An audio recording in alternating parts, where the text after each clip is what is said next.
Mahindra 475 DI powerful tractor આખું 2004 model, passing ચાલુ, છત્રી છાંયો, બેટરી સેલ્ફ સ્ટાર્ટ. કોઈ પણ નાના ખેડૂત હોય એની માટે પરફેક્ટ ટ્રેક્ટર છે. ફૂલ જવાબદારી મારી તમારે. અત્યારે 1 રૂપિયાનો ખર્ચો નથી, એકદમ સાયલેન્ટ આવ.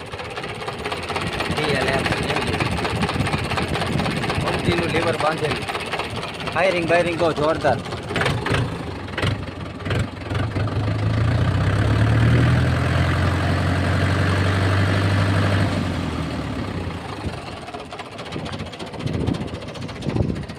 ટાયર 4 આખા, આગળના નવા છે, પાછળના આખા. પંખામાં ક્યાંય હળો નહીં.